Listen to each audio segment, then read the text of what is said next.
Hey, what's up, YouTube? Today I have an interesting book to show you guys by Gene Edwards, The Tale of Three Kings. It's a short read, super short read, but I've had the book for a while. I actually didn't read it for a really long time. Like the first time I got the book, I read like the first few pages. I'm like, wow, this seems like a good read. So I finally finished it up in like less than a day. It's basically about three different types of king. First king, his name was Saul. Saul was that type of king.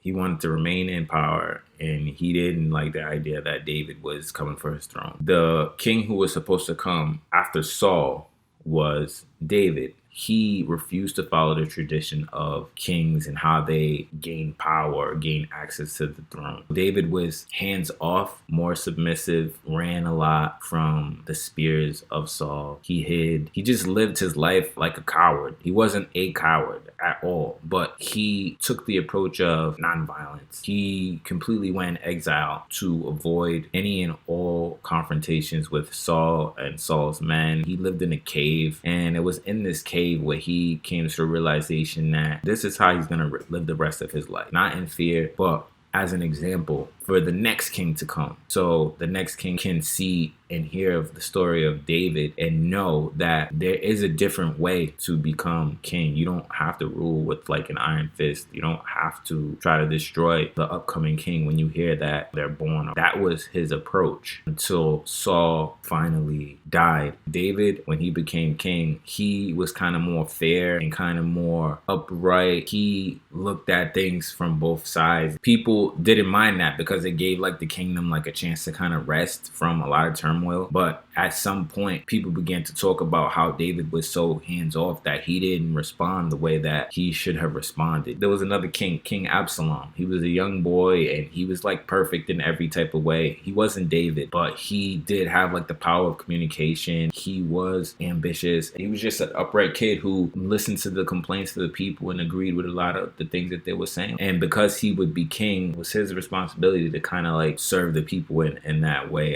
in that regard. David caught wind of the things that was talked about amongst Absalom and the other people of the kingdom, and how they felt like David was being unfair and how he wasn't fit to be king. And so again, he was in a position where he had to make a decision. Was he going to be like Saul and try to destroy Absalom, or was he going to continue to remain the King David that he originally was, the one who was submissive, the one who ran, the one who was hands off and just leave it to fate?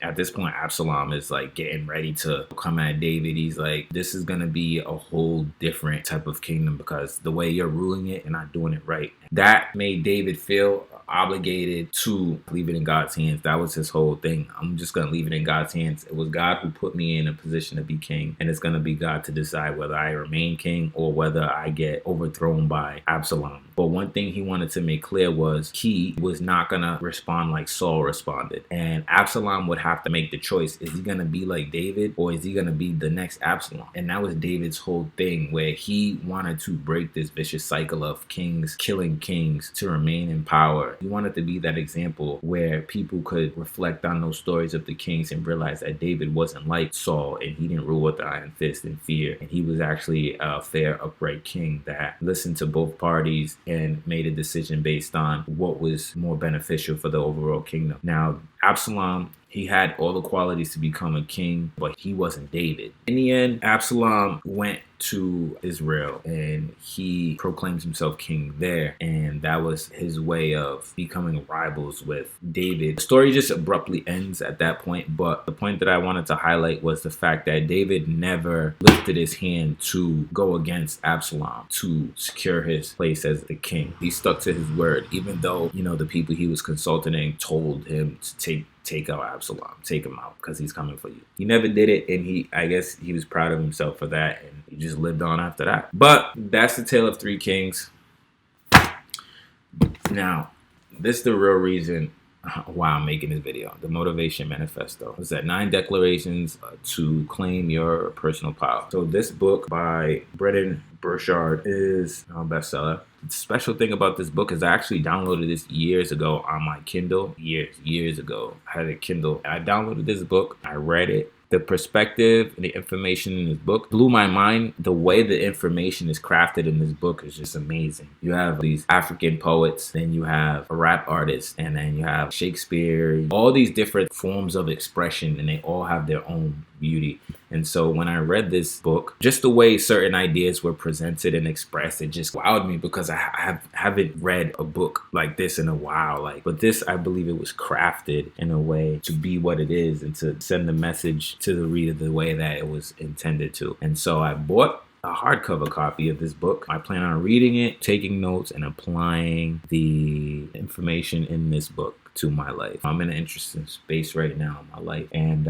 it's important for me to build my knowledge and continue to find out my purpose. And I'm not saying I'm going to find my purpose through books. That's not what I'm saying, but I do believe books will do is help me to expand my knowledge and my consciousness of the possibilities that are out there. To have a vast awareness of the possibilities will allow me to make more creative choices. I do believe that expression is a natural form of art. And so, in order to become a better version of yourself, it's important to educate yourself. This book caught my attention just by how it looked. And so when I read it, it took me to a whole nother place mentally. The way it resonates with my essence and my spirit is unique to me. The same way it might resonate with somebody else is unique to them. We don't all share the same consciousness, whether we want to believe it or not. The fact is that we all have our own realities that we live in. My goal for me is to enhance my reality by absorbing and applying the information that I get in this book and whatever other book that I decide is good. So if you have any books that you read that may have been life-changing to you, leave them down below, and in time I'll get to them. This book, it's not the longest read. I know there's information in here that I might take a moment for me to digest. I'm going to kind of take my time with this book. I'm not just going to just be this reader who just reads books and just gets off on how many books they read. It's not really that. It's really more quality than quantity. So